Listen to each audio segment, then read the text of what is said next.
encontrarnos con una obra que nos apela a nuestros países, a nuestra identidad. Creo que eso siempre es gratificante, saber que estos temas nos convocan. Y lo primero que quisiera decir es recordar dos homenajes que el autor hace, Jorge Oshiro hace en el libro, y creo que son perfectamente actuales. El primero de ellos está en las primeras páginas del texto, en la cual después de decir en memoria de mis padres y en gratitud a mis hermanos y dedicárselo a sus hijas en alemán, dice lo siguiente: este libro quiere ser un homenaje póstumo al más brillante y consecuente mariateísta Javier Díaz Canseco.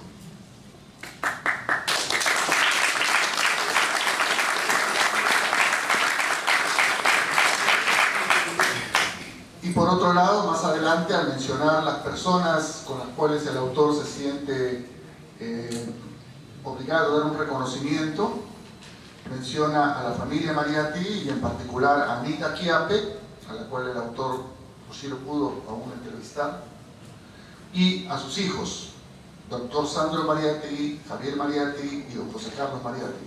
Y en particular quiero hacer la mención del doctor Sandro Mariatti, que el día de anteayer, si no me equivoco, ha fallecido a los 91 años de edad, después de una trayectoria política con la cual nosotros podemos, digamos, de hecho discrepado muchas veces, pero después de haber sido también uno de los puntales de lo que sin duda es el esfuerzo editorial más serio que se ha hecho en este país, porque no hay en este país ningún autor que haya tenido el trato que ha tenido y tiene José Carlos Mariatti, gracias en lo fundamental al cariño de su familia y de sus hijos. Y en ese sentido, Sandro, como los otros hermanos, puso todo su talento y todo su cariño y toda su capacidad empresarial, que se plasmó pues, en esta empresa Minerva, Maut, etc., al servicio de garantizarnos a nosotros el acceso hasta el último papel, hasta la última postal que responde a la autoría de su padre. Si nosotros hoy podemos hablar de mariateísmo en el Perú, no solo es porque hay una continuidad histórica, sino porque también hay una obra material, ¿no?, que es la publicación de todo lo que es Mariátegui, actualizada permanentemente, y en eso Sandro Mariátegui sin duda ha cumplido un rol central. Y al recordar esta noche su memoria y al lamentarnos de su fallecimiento, creo que vale la pena recordar su papel, y además su papel concreto en este libro, porque el papel con el cual fue impreso este libro, si bien fue impreso por el Congreso de la República, fue donado por la empresa Minerva, ¿no?, en la cual Sandro Mariatti era el principal accionista. Bien, dicho eso, yo quiero recordar una frase que dije en la presentación que hicimos en el Congreso, y es la siguiente: este es un libro apto para todo público. Parece una propaganda de película de cine, ¿no es cierto? Y lo digo en el siguiente sentido: es un libro que puede ser muy útil para una persona que quiere introducirse a la obra de Mariatti casi por primera vez, ¿no?, como para una persona que quiere entrar a una discusión en profundidad de algunos aspectos de la filosofía que está a la base de la obra de José Carlos Mariatti.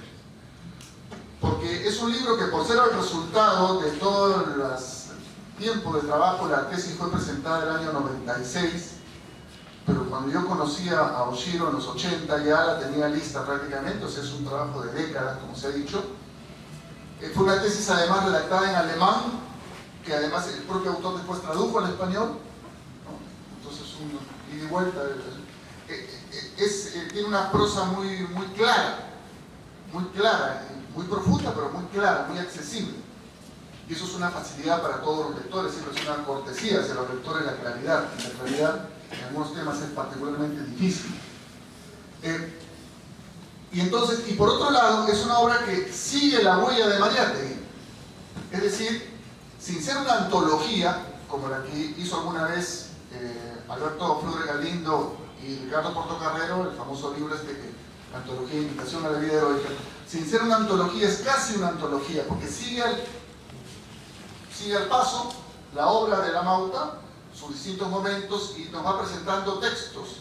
Y entonces si se hiciese un cálculo de las 500 páginas, si uno saca todo lo que son textos de Mariátegui, seguramente son 200, las que suman todos los extractos de Mariátegui. Entonces, uno lee a Mariátegui a través de Oshiro. Y simultáneamente acompaña esta reflexión permanente de Oshiro sobre lo que hay detrás de los textos. Porque Oshiro, como filósofo, hace un libro de filosofía, y en ese sentido es un libro de muy buena filosofía, pero que no comete el error, no cae en la tentación de querer atribuirle a Mariátegui tal o cual matiz filosófico, sino que busca sacar a la luz lo que está ahí, en el texto mismo de la Mauta, y que con un pequeño movimiento, como hacemos a veces con los líquidos, ¿no es cierto?, sale a flote y se nos presenta en toda su riqueza, en toda su dimensión. Entonces es un libro que se puede y se debe leer en diversos momentos, en diversos contextos. Yo lo he leído varias veces. Algún momento también con Ricardo colaboramos porque esto es una síntesis, ¿sabes? Esto es la mitad, me parece, ¿no?, de todo el volumen ese que es la tesis de aquello.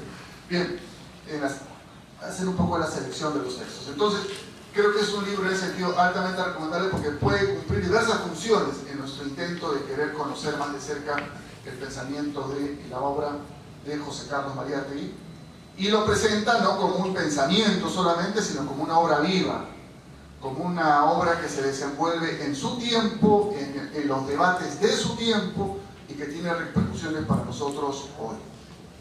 Entonces, al igual que Ricardo, yo quisiera simplemente llamar la atención sobre algunas ideas que me parecen particularmente importantes para nuestro presente y particularmente relevantes para la política. Yo quiero hacer la vinculación entre algunas ideas fundamentales del libro, algunas pistas que el libro abre para la política contemporánea, para esto en el que estamos de querer renovarnos y renovar la izquierda y renovar la política.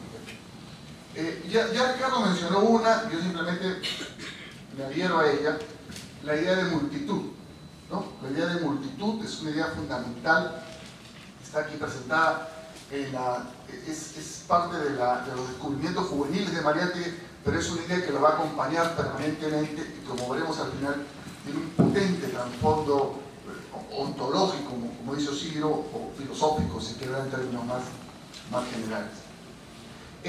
Y quiero coger y desarrollar un poquito más una frase que ha tomado Ricardo, y que es el título de uno de los artículos de la Mauta, Biología del fascismo, ¿no? Cuando Mariátegui quiere hacer, o hace este esfuerzo de explicar lo que efectivamente es el fascismo, y lo hace con una lucidez, intuición y casi anticipación notable.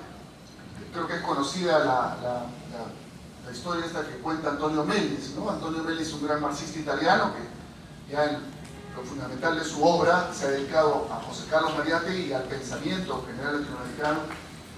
Y él, en algún momento de su investigación erudita sobre el marxismo en América Latina, descubre a Mariátegui y descubre estos articulitos de Mariátegui sobre el fascismo, escritos en Italia a inicios de la década del 20, ¿no? Y Antonio Melis considera que, pucha, ¿cómo se dio cuenta este tipo, no? O sea, ¿cómo se pudo percibir todo lo que estaba viniendo con el fascismo, todo lo que estaba significando y todo lo que iba a significar?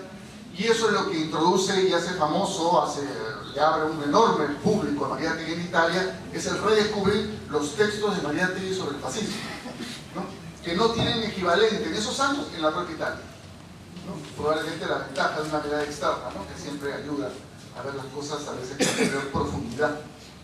Pues bien, para explicar el fascismo, Mariátegui utiliza este término, biología. Él no habla de ideología del fascismo, no habla de política fascista, no habla de historia del fascismo, habla de biología del fascismo. ¿Por qué utiliza ese término?